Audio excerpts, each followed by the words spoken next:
వరంగల్ వెస్ట్లో ఉన్నటువంటి Congress party MLA Nayani Rajender Reddy Indiramma ఇళ్ల కోసం అర్హులైన వారు దరఖాస్తులు చేసుకోవాల్సిందిగా పార్టీలకు అతీతంగా కుల మతాలకు అతీతంగా దరఖాస్తు చేసుకోవాల్సిందిగా కోరుచున్నారు.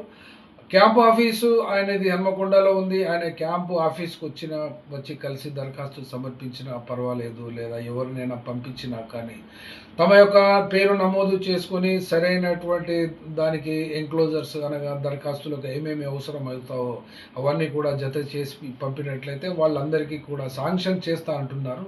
కానీ తెలంగాణ రాష్ట్ర ప్రభుత్వము లెక్క ప్రకారంగా ప్రతి అసెంబ్లీ కాన్స్టిట్యున్సీకి 3500 మంది అర్హులైనటువంటి వాళ్లను ఎంపిక చేస్తారు ఇందిరమ్మ పథకం కింద. కాబట్టి అర్హులైనటువంటి వారు అనగా ఇండ్లు లేనటువంటి వాళ్ళు దరఖాస్తు చేసుకుంటే లాభం జరుగుతుందని చెప్పి వాళ్ళు కోరిన మీదట ఈ యొక్క మెసేజ్ను మీ దాకా పంపిస్తున్నాము. అక్కడ ఆయన మాటల్లోనే మీరు చూడవచ్చు. వరంగల్ వెస్ట్ నియోజకవర్గ ప్రజలకు విజ్ఞప్తి, ఇందిరమ్మ ఇండ్లు ఎవరెవరు అర్హులైన ప్రతి ఒక్కరు కుల మతాలకే కానివ్వండి, రాజకీయాలకు అతీతంగా అప్లై చేసుకోవాల్సిందిగా విజ్ఞప్తి.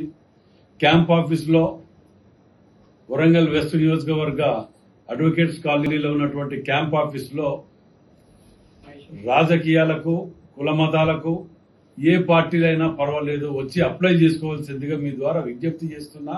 అర్హులైన ప్రతి ఒక్కరికి ఇల్లు వచ్చే విధంగా ఏర్పాటు చేసే బాధ్యత నాది, నేను తప్పకుండా తీసుకుంటున్నాను.